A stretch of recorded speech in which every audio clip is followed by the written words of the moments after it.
हर घर से निकलेगा बुरहान। तुम कितने बुरहान मारोगे? बट ये हमारे रिलीजन को गाली है एक तरीके से।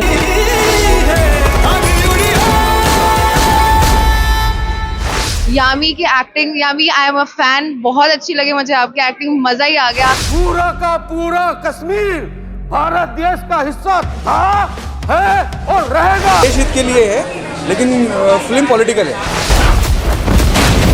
हम आर्टिकल 370 हटाएंगे।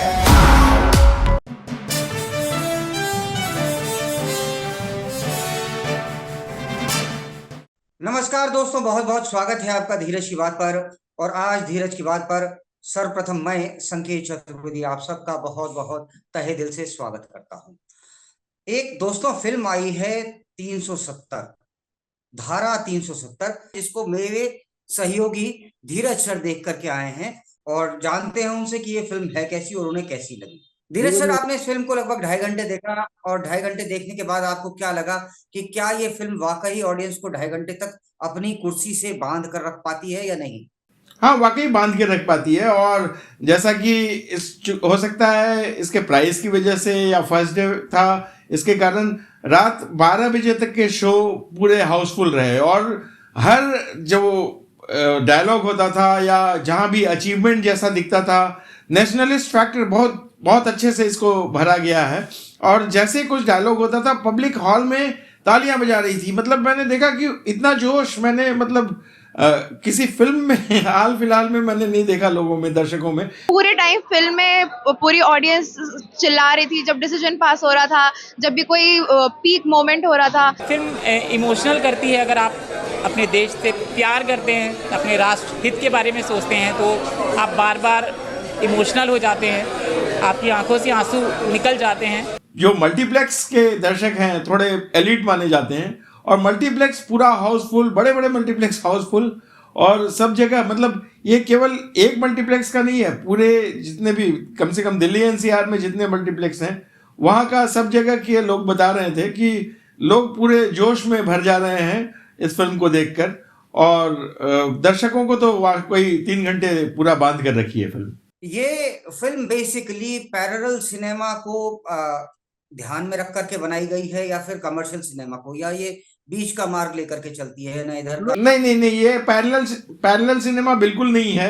ये बिल्कुल प्योर कमर्शियल सिनेमा है और कमर्शियल ही इसको बनाया भी गया है। लेकिन आजकल जैसे ये कश्मीर वाली फिल्म थी, एक कश्मीर फाइल्स थी, तो और जो फिल्में आई हैं, थोड़ा सा एक नेशनलिस्ट एंगल इसमें एक जुड़ गया है।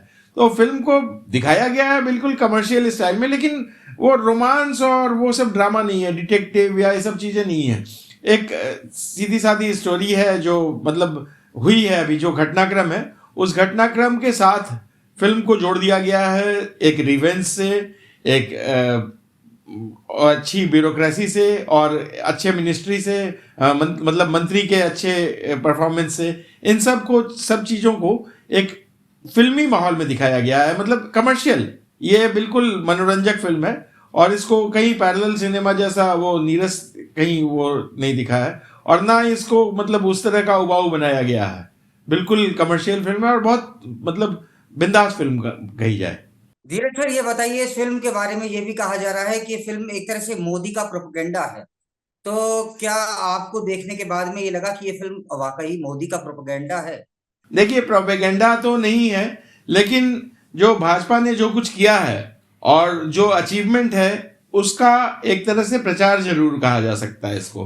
और ये अच्छी बात है कि उस बात को ज़्यादा से ज़्यादा लोगों तक समझाया जा रहा है, ज़्यादा से ज़्यादा लोगों तक बताया जा रहा है कि कैसे धारा 370 को हटाया गया और धारा 370 को हटाने में मुख्य अड़चनें क्या क्या थी, जो कांग्रेस के राज में किस तरह से साजिशन उसको टेक्निकल इतना उलझा दिया गया था धारा 370 को हटाने का। ये धारा 370 बेसिकली एक ऐसी छोटी सी एक धारा थी और उसके कारण कश्मीर का एक अलग फ्लैग था, एक अलग उसके प्रधानमंत्री हुआ करते थे, एक अलग उनके सब कुछ सदर रियासत और क्या क्या कहे जाते थे सब।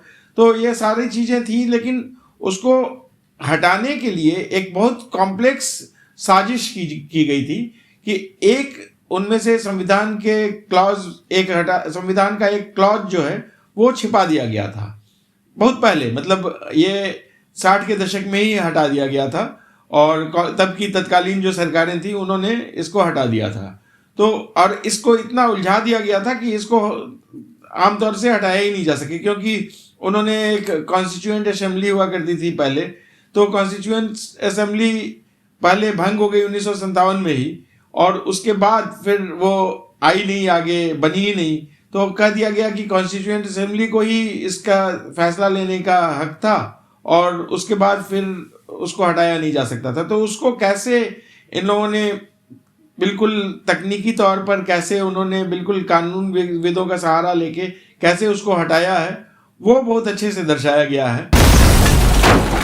हर बार we have a breakthrough, somehow you're always there to just screw it up for us. यामी का काम बहुत बढ़िया है, बड़े अच्छे उसके एक्सप्रेशन है। यामी की acting, Yami I am a fan, बहुत अच्छी लगी मुझे आपकी एक्टिंग, मजा ही आ गया। यामी गौतम इससे पहले भी कई फिल्मों में काम कर चुकी हैं और अच्छी फिल्मों में काम कर चुकी हैं, उरी में, फिर उसकी और भी जो उनकी जितनी भी पुरानी फिल्में थी पहले वो हिट रही हैं, मतलब हिट फिल्में रही। लेकिन इस फिल्म को तो उन्होंने केवल अपने दम पर बिल्कुल निकाला है। और एक साउथ की हीरोइन है प्रिया मणि, तो उन्होंने भी बहुत अच्छी एक्टिंग की है। हालांकि कहानी में उनको थोड़ा ज़्यादा इम्पोर्टेंस दे दिया गया है और हर जगह वही दिखती हैं, पीएमओ में भी वही दिखती हैं, होम मिनिस्ट्री में भी वही दिखती हैं।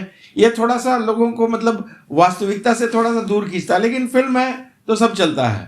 वो फिल्म की लिबर्टी देनी चाहिए उतनी कि उनको एक मेन रोल में दिखाया गया है। She is main coordinator, IAS अधिकारी के तौर पर दिखाया गया उनको, और सीनियर आईएएस अफसर। You will be joining the NIA. NIA में तुम्हें फ्री हैंड दिया जाएगा। और विलेन्स भी, जो विलेन भी हैं वो भी कोई नामी विलेन नहीं है, लेकिन उन्होंने एक्टिंग बहुत जबरदस्त की है। हर घर से निकलेगा बुरहान, तुम कितने बुरहान मारोगे? कितने उड़े थे? 35, 40। सर, आप इस फिल्म का सबसे बड़ा स्टार किसे मानते हैं? यामी गौतम को, जो साउथ इंडियन एक्ट्रेस हैं, उनको, फिल्म के डायरेक्टर को, बैकग्राउंड म्यूजिक देने वाले को, या जो जिसने पटकथा लिखी उनको? आप किसको इस फिल्म का सबसे दमदार पिलर मानते हैं? मैं इस फिल्म का जो हीरो है, मुख्य हीरो, मैं आदित्य सुहास जम्बाले जो इसके डायरेक्टर हैं उनको मानता हूँ। इसमें कहीं वो दिखे नहीं है, हालांकि दिखे नहीं है अजय देवगन भी, उनकी आवाज़ आई है, अजय देवगन की आवाज़ शुरू में आई है। वो थोड़ा सा, मैंने शुरू में बताया था कि वो बहुत थोड़ा सा 2-4 मिनट के लिए वो लगा जैसे वो क्लास में पढ़ाया जा रहा हो स्टूडेंट्स को, उस तरह का है। तो अजय देवगन की आवाज़ है, वहाँ बहुत अपील नहीं करती है। तो लेकिन जो डायरेक्टर है उसका वही मेन हीरो माना जाएगा, आदित्य सुहास जम्बाले। हालांकि इनके क्रेडिट में बहुत अच्छी फिल्में नहीं, मतलब अभी तक बहुत ज़्यादा फिल्में नहीं हैं, लेकिन इन्होंने जिस तरह से अपना वो किया है, पूरा जो फिल्म को ट्रीटमेंट दिया है, उससे लगता है कि इनका भविष्य बहुत उज्ज्वल है। फिल्म को IMDb ने 8.7 की रेटिंग दी है। ये एक बहुत बड़ी बात है। नई फिल्म है और मतलब बिल्कुल जो नॉन ट्रेडिशनल अप्रोच से फिल्म बनाई गई है, और फिर भी, और इसको अगर पॉलिटिकल ड्रामा कहा जाए तो पॉलिटिकल ड्रामा ही है, तो उसके बावजूद इसको 8.7 की रेटिंग मिली है।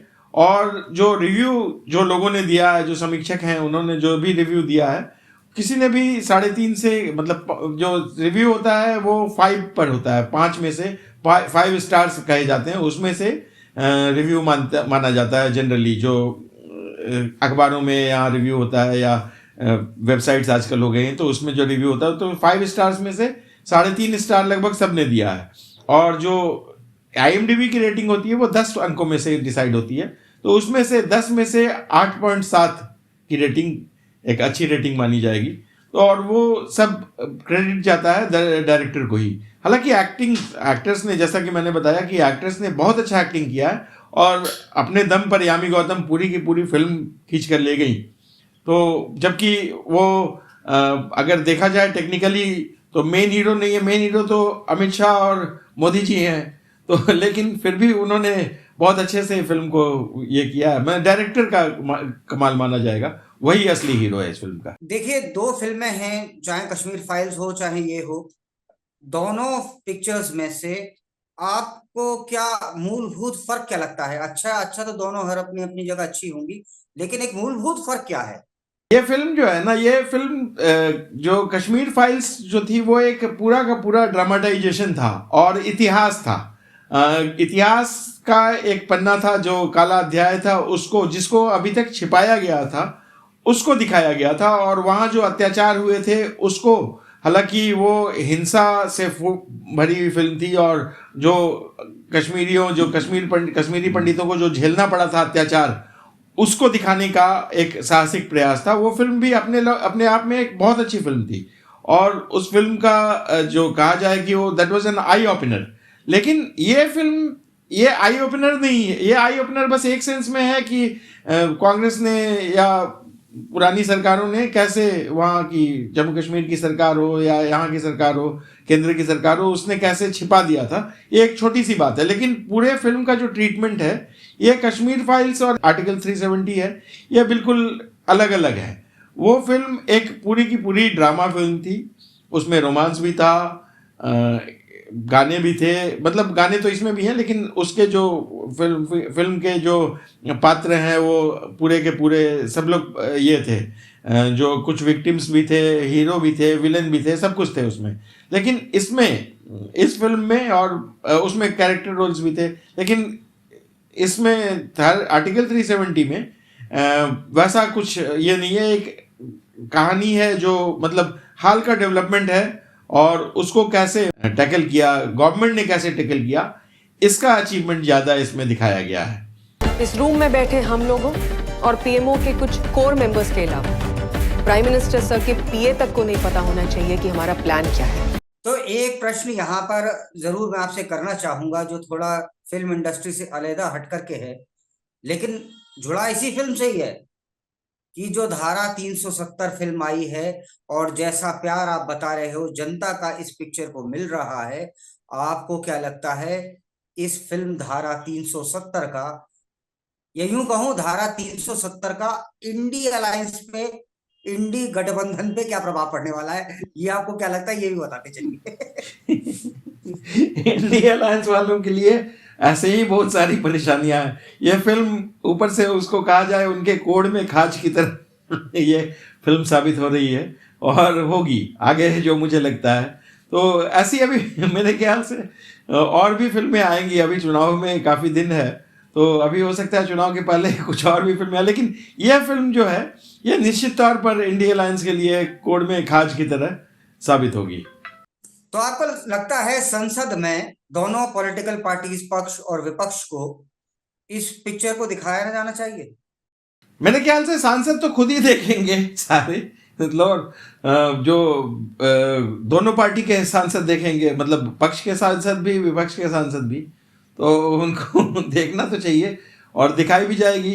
इस फिल्म में एक और खास बात है कि इस फिल्म का टिकट, इसको शायद टैक्स फ्री रखा गया है। मात्र 100 रुपये के टिकट में, 100 रुपये से भी कम के टिकट में लोग इसको मल्टीप्लेक्स में देख पा रहे हैं, और छोटे छोटे पॉकेट्स में का भी पता नहीं, मैं एनसीआर की बात कर रहा हूँ जहाँ मल्टीप्लेक्स ज़्यादा हैं, और छोटे पॉकेट्स में जहाँ सिंगल स्क्रीन थिएटर्स हैं वहाँ भी मेरे ख्याल से ये कई स्टेट्स में टैक्स फ्री तो रहनी चाहिए। मुझे जैसा लग रहा है कि शायद टैक्स फ्री होगी, तो उसके कारण इसकी लोकप्रियता और बढ़ रही है।